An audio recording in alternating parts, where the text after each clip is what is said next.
Welcome, future doctors, to another episode of the Future Minority Doctor Podcast with Dr. Sulma and Marina, where we bring you conversations to empower and inspire you to contribute to your community and the world by becoming a doctor.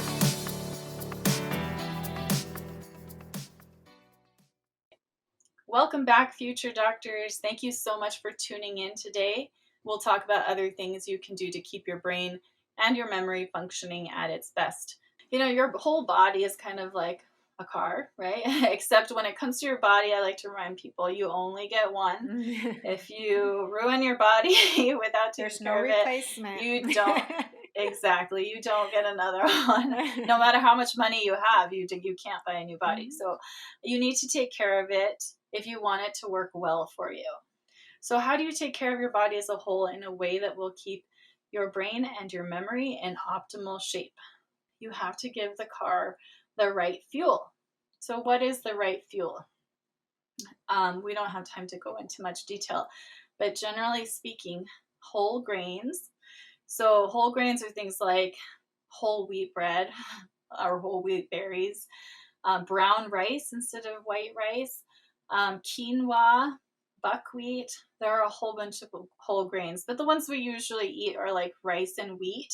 So trying to make those whole grains instead of the refined grains like the white rice and the regular white wheat flour that we use can get your body more fiber and more of those nutrients that it needs. Also, of course, we all know we should eat our fruits and vegetables, and the more colorful, the better. There are also healthy proteins. White meats, red meats are not so great really when it comes to health because of the high levels of saturated fat. But also beans and tofu are included in those healthy proteins. Dairy can be part of a healthy diet, but it's actually not necessary for good health. As long as you're getting calcium from other sources, including soy, beans, lentils, peas, dark leafy greens, some nuts and seeds, you're going to be fine. And then, of course, get used to drinking water. Water should be the main thing that you're drinking each day. Ideally, really the only thing you're drinking. We want to limit sugar, including all of those like soft drinks. Even Gatorade and Powerade can have a lot of sugar. And then, of course, limit processed foods.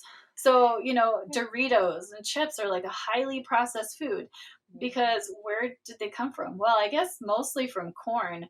But do Doritos look anything like corn?